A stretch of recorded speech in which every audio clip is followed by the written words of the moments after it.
Hello, everyone, and welcome back to the Hobothinga podcast. My name is Crystal Cedino, and I am the Training and Development Manager for the Native Learning Center.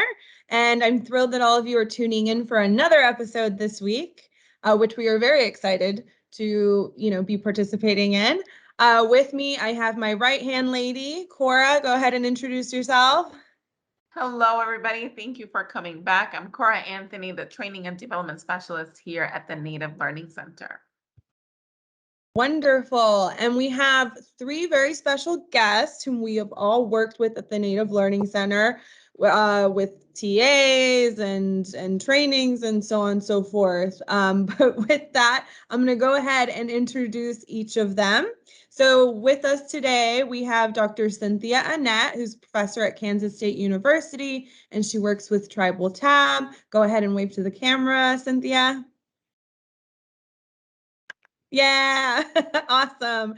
And then we also have Eugene Goldfarb, and he's an adjunct at University of Illinois at Chicago, and he's also with Tribal Tab. He went ahead and waved. Thank you, Eugene. And then we have Mark Junker, who's Tribal Response Coordinator for Sac and Fox Nation of Missouri and Kansas and Nebraska. Go ahead and wave to the camera. Awesome. Thank you, the three of you, for being here today and taking the time to do these podcasts with us, for us, and Indian country in general. So I'm going to go ahead and let's talk about what the title and what we're discussing, and then we'll go ahead and do formal introductions. So today's topic is demystifying tribal brownfields. Defining tribal brownfields. We're actually very excited because we have done quite a few webinars on this topic, and I'm going to be completely honest, no idea. There definitely needs to be more knowledge on this. I have a gist of what we're talking about, but I'd love to kind of simplify things and just, have our listeners be able to truly understand what we're talking about when we're talking about tribal brownfields. So this is great. So again, I'm going to do formal introductions. So let's start off with Dr. Cynthia. Nat, go ahead and introduce yourself. Hello, I'm a research associate professor at Kansas State University, and I work with the Tribal Technical Assistance for Brownfields. That's what we call TAB. We do a number of different things. My personal work is on technical assistance for developing databases, digital mapping beyond GIS, but also managing GIS files, creating property inventories, and using the Brownfields inventory tool that I'll talk about a little bit later. Wonderful, thank you. And Eugene, go ahead and introduce yourself formally. Thank you very much. First of all, I'd like to thank Cora and Crystal for having us here. We're Cynthia, Mark, and myself. We've worked together. We did this full day workshop on traditional ecological knowledge and mapping last year, and we're hoping that we can move forward and educate everyone. The main thing about me is I spent 30 years at HUD.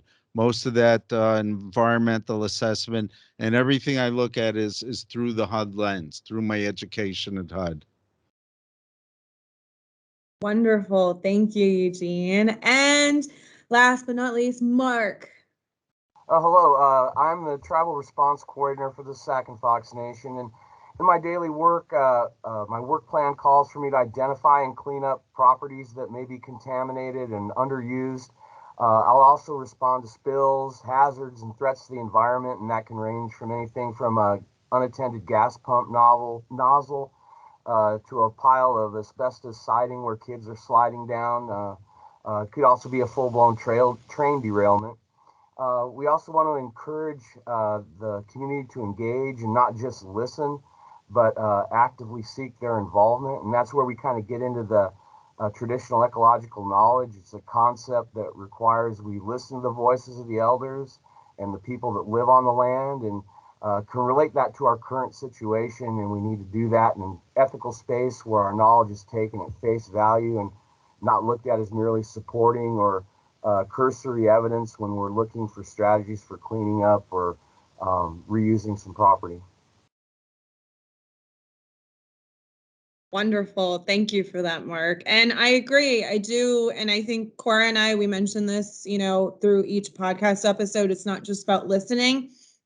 if there's, you know, an action item that you can, you know what I mean, participate in, by all means, you know, do that. Help your communities improve and, you know, grow. So, all right, with that, let's go ahead and jump in. And I know we've mentioned so far a few acronyms and, you know, we mentioned tribal brownfields and so on and so forth. So what are we talking about here? And by all means, either three of you go ahead and jump in and let's just, you know, dive into the conversation.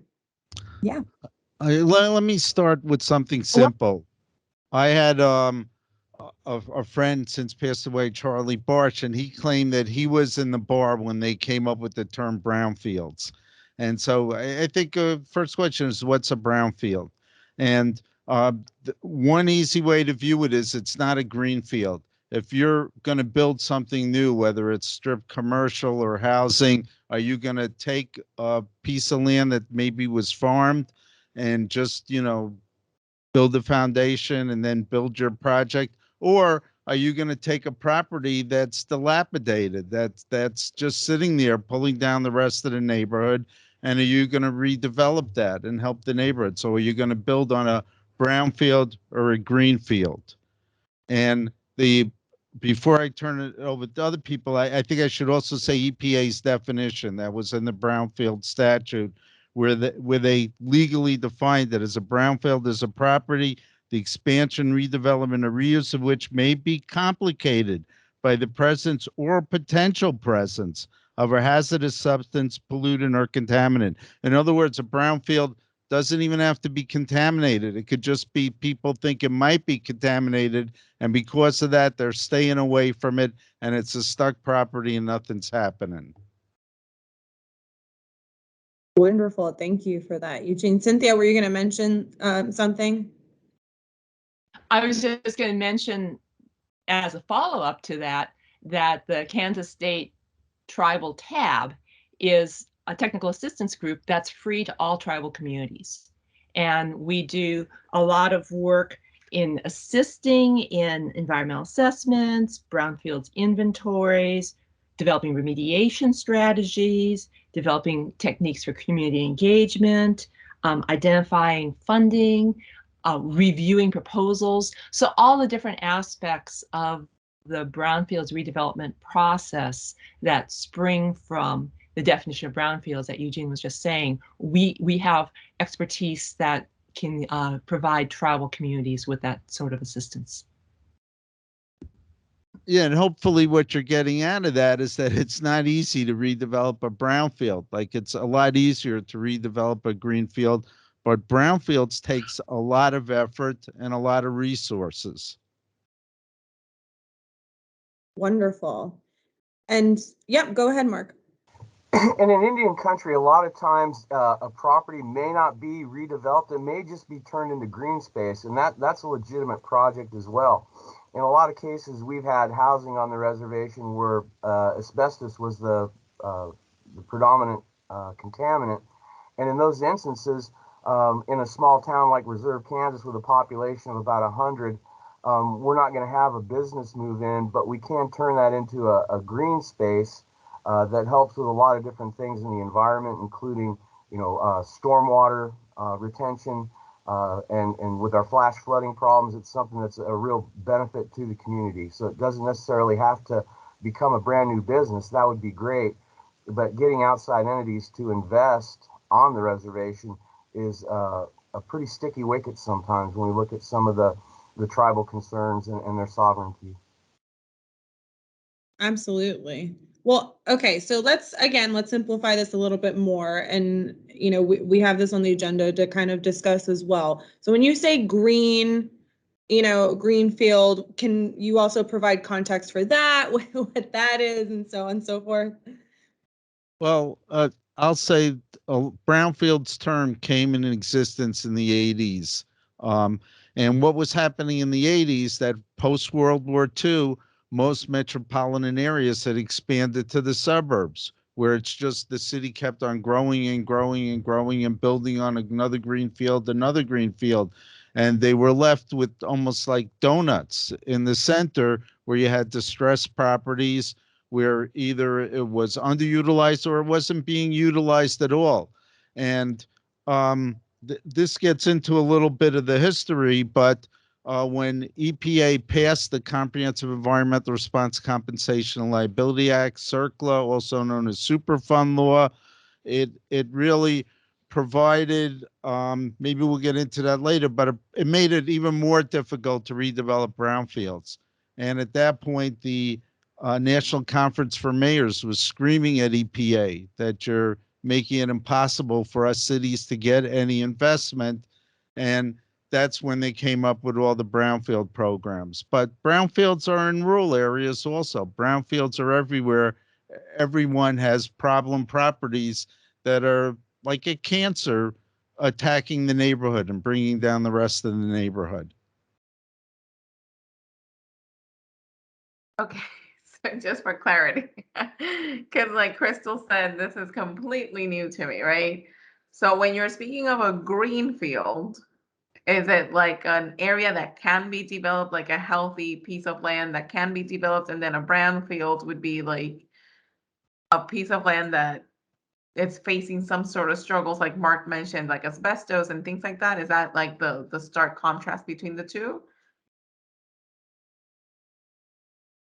Yeah, when I think of a greenfield, and we did a few informative pamphlets on this that we passed out to the community, because there's different fields, and you'll see that as we're trying to explain brownfields, the term greenfield does come up.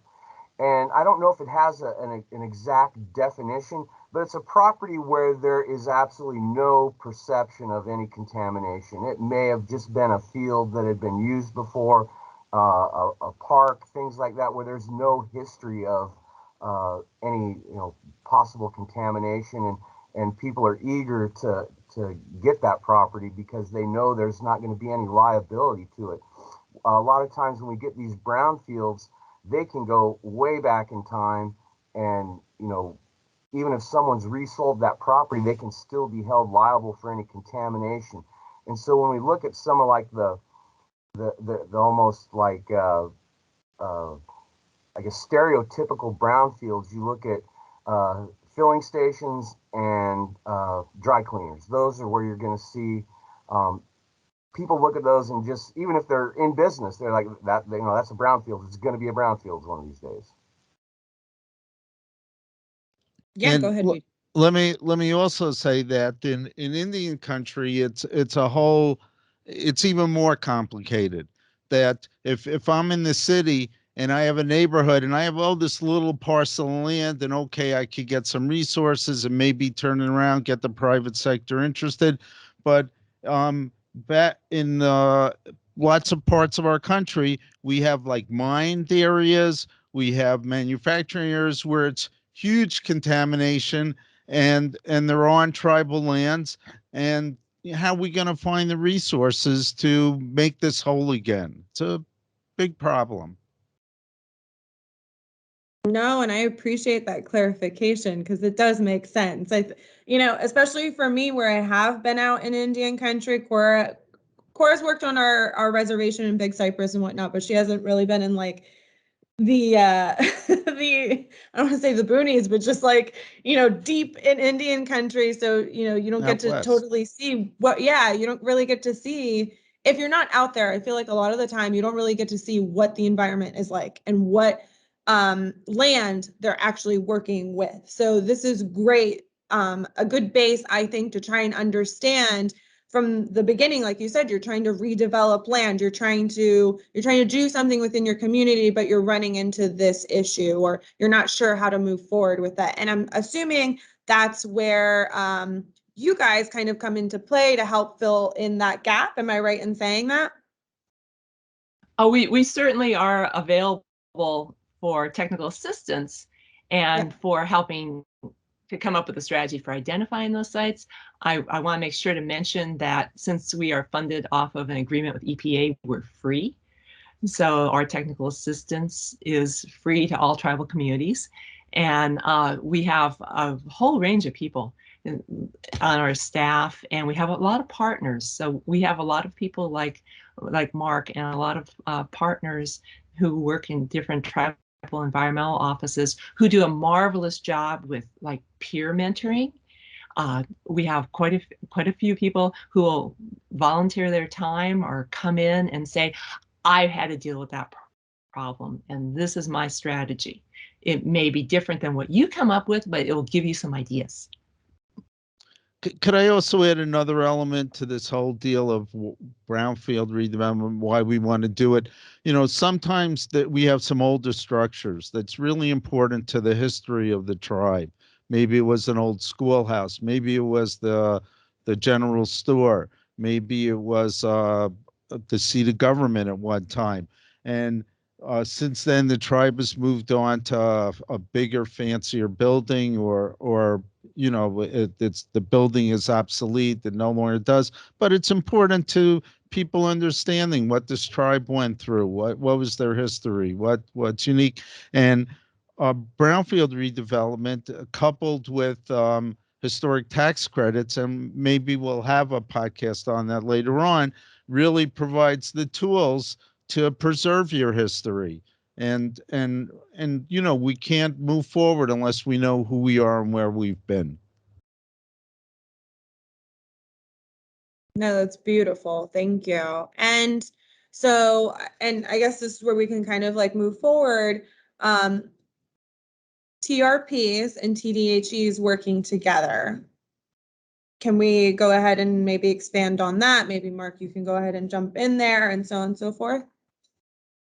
Yeah, well, the tribal response program is really based on working with other components within the tribal departments, and definitely housing. Right now, we're working on 3 particular units where we had potential methamphetamine production, certainly use. And so one of the things that we were able to do is get what's called a phase 1 site investigation. And so we were able to look at all the history of the site, and it's relatively new housing. You know, when these houses were built, it was on farmland that the tribe had reacquired that's right in the dead center of the reservation. So the housing's new. We knew that there wasn't going to be like lead paint or asbestos, so the contaminants that we were looking for, we were able to really hone in on. And we were brought in, EPA, they provided the funding with a targeted brownfield assessment. We did find that there's heavy concentrations of the chemicals, and now we're in the process of developing some cleanup plans for those 3 houses, because until that's done, we really can't tell people this is a safe place to live. And so we're working a great deal with housing, and we should have those done sometime in the spring. Let me also add to that, like I said, I come from the housing side, and from the housing side, we're either housing or urban development. And urban development is really what we're talking about with Brownfields, number 1. Number 2, the when we do housing or urban development, what I did at HUD is I was the environmental assessment person. And what's environmental assessment? It's telling people who are building housing that you can't just think about housing. You can't just think about what's the best way to put a whole bunch of people in a building. You got to think about, is this a healthy place to live? Is it the right neighborhood? How's it going to affect the existing neighborhood? And there's all these things to consider. And that's what we're talking about here, that when you're doing your environmental assessment, when you're planning for the future, when you're running your housing, you should be looking about who can help you do your job.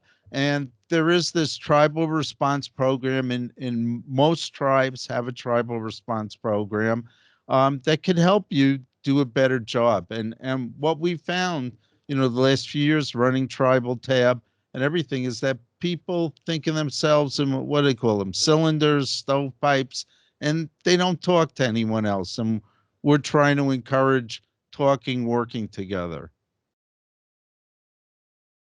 Great. That actually is, I was gonna ask, why should our communities care? And I think you kind of touched on that, Eugene, because it is important for everybody involved in developing these communities to look at the bigger picture, right? And look at all the components and all the moving parts. So I want to push you guys. So what are some of those core reasons why the communities, our listeners should care about brownfields and kind of diving into this type of work? For one thing, I've touched upon that a distressed property can bring down the entire neighborhood. We've also talked about jobs, economic development. If you could come in with a new use that could provide jobs, that could help build up the area and doing it. And not only that, it's better for the environment generally to redevelop something that's there. Like they say, there's a lot of embodied energy in existing buildings. If it's more compact development, you do less driving. And then what I touched upon earlier, like preserving the past, that it could help us move to the future by seeing where we've been first.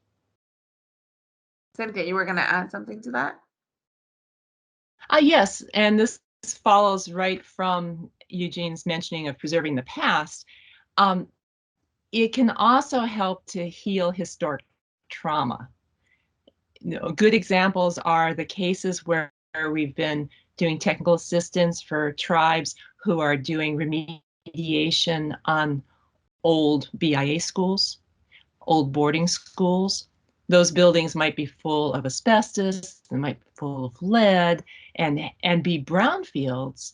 And so we have the technical scientific aspect of the cleanup, but there's also a tremendous amount of memory and emotion associated with those. And the best of all possible circumstances, the process of the brownfields redevelopment will include what the community's feelings are for that property and a vision of how that property can be used in a healing process going into the future. Thank you for that. No, I completely agree. I know when I worked at the school, and I don't think it was necessarily a brownfield, but it touches on that sentiment. I worked at the school here at Apachki in Big Cypress, and they tore down the old school building, and it had so much history and murals and whatnot, and the community really went out of their way to kind of document everything and preserve all of that before they built the new school, because it held so many memories and just the growth of the Seminole community and their school and whatnot. So no, I completely understand that part of preserving the past. It's so meaningful. Mark, you were gonna add something? Yeah, and I think while the preserving the past is an excellent way to utilize the brownfields funding that's available, I think ensuring the future is extremely important as well. When we look at the Sac and Fox Reservation, where I'm working at right now, it's a 25 square mile piece of land that's been under treaty to the tribes since about 1837. But beginning with the Dawes Allotment Act at the turn of the 20th century, now the tribe only owns about 10% of the land. But this is the only place where the Sac and Fox can truly be Sac and Fox. And when we look at brownfields, they tend to impact a community like ours on a far grander scale than they would a normal community where people can just pick up and move. That's not necessarily an option for our tribal members. They can, but then all of a sudden they're no longer a part of that tribal community.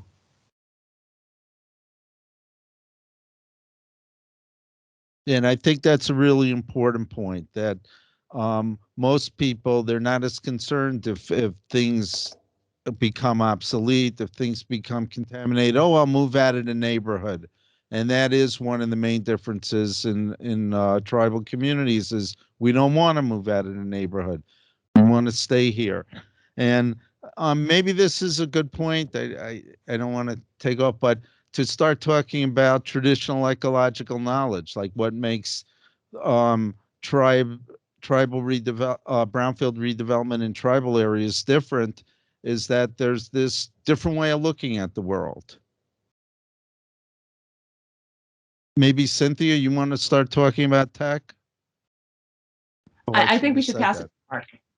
Okay. Let's ask Mark. Traditional ecological knowledge in our offices is pretty much, we just call it knowledge. We take the evidence, the stories of the elders, the council, we're taking them at face value. We don't necessarily need to have those items corroborated. And it's a way of living that was in touch with the land. It's recognizing places where people hunt and gather and fish and held ceremony. It's the places in the community that are important.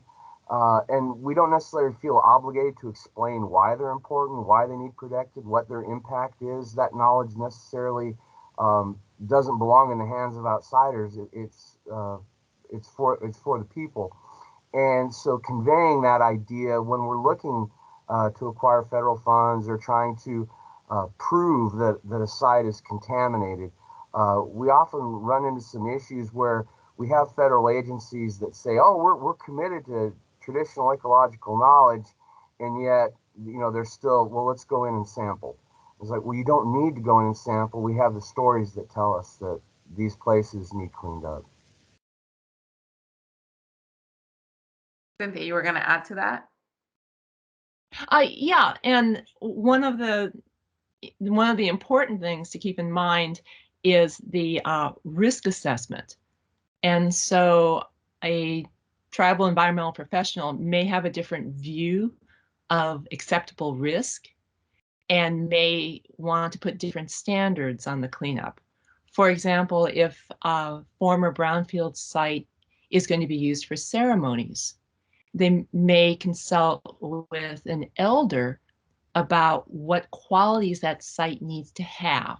For example, they may want to put on standards that say the noise can't be above a certain level, or it needs to be free of human-made odors, or it may need to be free in the visual water, the landscape. It needs to be free of industrial elements, or else it won't be appropriate for a particular ceremony. They may also want to put in a different risk standard for allowable contamination. And they may change that from a cost-benefit financial analysis to one that says, well, we don't want these pollutants in our children, even if it's not considered cost-effective. And so using that knowledge and using those values, the entire process and the goals of the cleanup might be modified. Let me try another shot at explaining. We're not going to totally explain this, but I saw something years ago that really resonated with me. There was this planner at the University of Pennsylvania, Ian McHarg. He was Scottish, but he taught at the University of Pennsylvania. And he said the problem was in the, why does Western and the tribes think differently? And let's say, why does one group look at a mountain and say, let's extract the minerals, and the other group says, wait a second, that we want to keep it the way it is. And in the Bible, in Genesis, when Adam and Eve are thrown out of the Garden of Eden, God says to them, Peru uravu milu et haaretz v'kivshuha, and that's be fruitful and multiply, and fill the land and conquer it. And it's the same word, kivshuha, that they used to conquer the Canaanite tribes. And McHarg would posit that was the problem, that the early pioneers would go in, they would cut down the trees, they would drain the swamps, and they would farm the land for 10 to 20 years, deplete the soil, and then they'd say, okay, there's more land further west, we'll just go further west. Whereas when I use this in a lecture, I have a quote that's attributed to Chief Seattle that talks about the land being sacred, and how would I think of doing anything that would adversely affect the land? And I don't want to move, I want to stay here.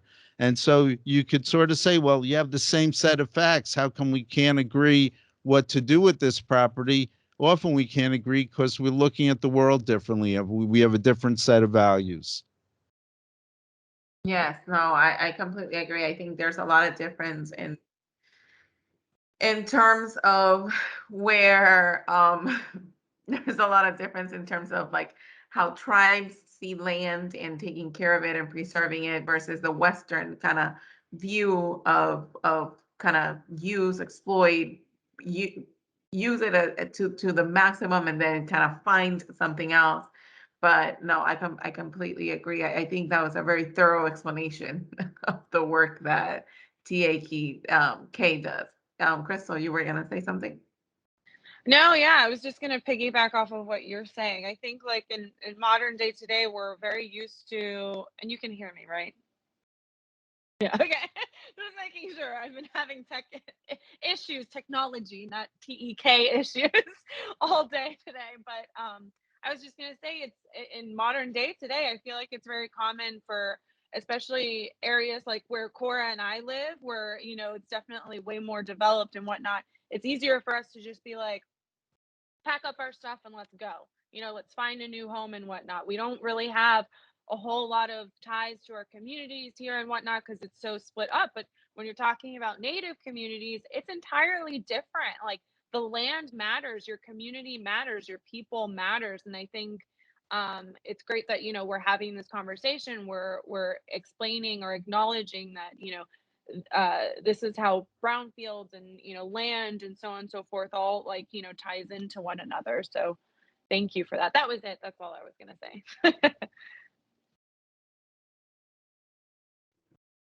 Okay, so with that being said, I'm gonna point to Cynthia so she can provide us with some examples, her website, and all these wonderful resources that she has to share. Well, we have been doing quite a bit of online training since the pandemic started. And we've been rethinking how we work because Tribal Tab used to do a lot of work traveling to communities, going to conferences, and doing in-person trainings, which of course has not been possible over the last couple of years. So we've shifted and tried to adapt. And this podcast and the opportunity you're giving us is a wonderful example of teaching old dogs new tricks and trying to find new ways of connecting. We still do a lot of one-on-one consultation. So, people will call and will contact us that way. But we've been doing more work trying to do on demand because everyone is busy and doing live events is difficult, and it's much easier to be able to reconfigure what we're doing so that people can fit it into their schedule. So if anyone is interested in the many different types of materials we've been producing, you can go to our website at ksutab.org/tribal. It's one of the drop downs. If you go to the tribal page, we're going to be listing all the different websites that we've been developing with on-demand materials. We'll provide links to the podcasts, and we're trying to adapt to the new reality, and we're trying to provide that technical assistance in shorter and more digestible bites and in an on-demand format. Could I also mention that, hopefully one day we'll gradually get out of this pandemic and TAB will return to making on-site visits. I'd also like to mention that, we're hoping to have this as a podcast series. And if anyone has a topic that they want to hear in the future, you've sort of seen what we deal with. And it's one of those subsets, to devote a podcast to a particular topic. That's what we want to do. We want to hear what you want to hear, what you need, and we want to try and meet that need. No, for sure. Thank you for that. I think we always mention it at the end when we do like our closing. We always encourage our listeners to give us feedback and leave us comments and let us know what is it that they want to hear so we can produce those episodes for them and whatnot. So thank you for that plug, Eugene. You were mentioning, Cynthia, I'm looking over my notes here. So you were mentioning that you guys are kind of like moving on with our new normal and whatnot. So I'm reading here. So it's TEK is also going mainline, so you guys are working with federal agencies and whatnot. Can you explain a little bit of that to me, please? Okay, and I'll pass this on to Eugene in a second. But one of the things that is evolving is that agencies are being very explicit in their incorporating traditional knowledge into the different grant processes. And one of the things that we've been doing in Tribal Tab is looking at ways in which we can use processes developed by some of our tribal partners in how to effectively tell the story within a proposal or within a report that incorporates more than just the Western science perspective. And to do that effectively, and also to reference agency policies so that they're paying attention to their own policies on using traditional ecological knowledge. And hopefully this is going to evolve very quickly with the new guidance on consultation. But I'm going to pass this to Eugene, who can give you some examples of TEK policies from the different federal agencies. Well, I don't know if I'm quite prepared for that, but if you do a Google search, you'll definitely see that. And what Cynthia's bringing up is that this has been going on for 50 years, that the policy decision makers, people who decide to fund federal projects and how to design them, are understanding that if I just have like an engineer who only knows how to build a bridge, I may get a good bridge, but it may be in the wrong location. It may destroy a neighborhood. It may destroy some species in the river. And when they passed the National Environmental Policy Act in 1970, Congress specifically told federal agencies that you just can't build that bridge or that dam just with a bunch of engineers who only know how to do that. You got to get ecologists involved. You got to find out as much as you can about, is this the right place to build a dam and what effect will it have on the surrounding environment? And even if you can't quantify these things, but it's something that should affect your decision. And tech traditional ecological knowledge fell into that this is something that should affect decisions. And even if we don't understand it exactly, we still want to hear what it is, and we want to put in the decision-making record that we heard it, that we listened to it, and here's what we did about it. And all federal agencies, and this fits right into NEPA, have been developing policies to deal with traditional ecological knowledge because the law clearly states that you have to consider these. Awesome. Thank you so much for that. That's so thorough. And this whole episode has been so enlightening. I've learned so much. I feel like I have a better grasp of the work that you guys do and just the need for this type of development in the community and all the amazing things that it will bring to our tribal community. So thank you, Mark. Thank you, Eugene, and thank you, Cynthia, for sitting down with us and just having this lively conversation today. I truly, truly enjoyed it in spite of all of our tech issues in the background. But with that being said, as we come to a close in this episode, any final thoughts, any final ideas that you want to share with our listeners before we jump off this episode today?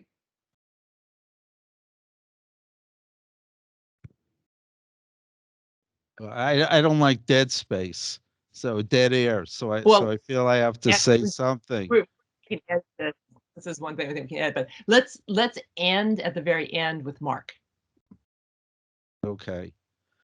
Well, I do got a couple things that I would like to mention, and that the Tribal Response Program, it's the one job I've had that I really look forward to coming to work every day, because I truly never know what lies in store for me that day. I may have a plan, and that plan can be disrupted. It's usually by something generally pretty interesting for the most part. I get a chance to use science. I get to incorporate that traditional ecological knowledge. And I would encourage just any tribe that hasn't explored the potential of a Tribal Brownfields 128A program to really investigate the options. My entire salary is paid through that EPA grant. I go off a work plan that I develop myself that just follows some very basic guidelines.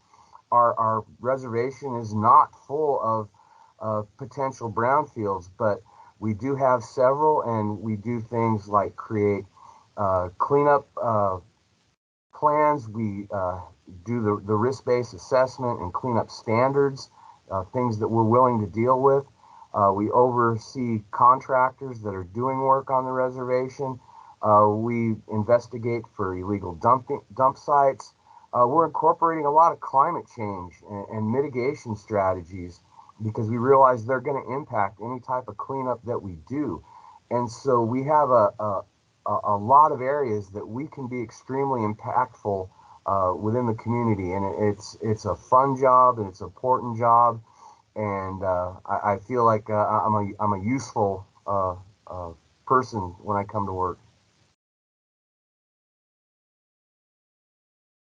Eugene, you were going to say something? No, Mark said Oh, it I all. thought you were He's the No, man. that's a great place Yeah. to end. The That's a only great thing that's place to end. wrong with him is he's a Packer fan. No, it sounds so beautiful when you describe it, Mark, and you can hear the passion you have for the community and the job and the work that you're doing. So thank you for sharing that with us. So everybody, thank you again for joining us today. That brings us to the end of this wonderful episode. Thank you, Eugene, Mark, and Cynthia for joining us. And as always, thank you everybody for listening to the Hobothania podcast. Remember, if you enjoy our show, please rate us and review us on Apple Podcasts, Spotify, Google Podcasts, and also visit our website, www.nativelearningcenter.com, to find information on upcoming webinars and virtual trainings, and for more content here on the Hobothania podcast. So thank you again for joining us, and have a great rest of your day.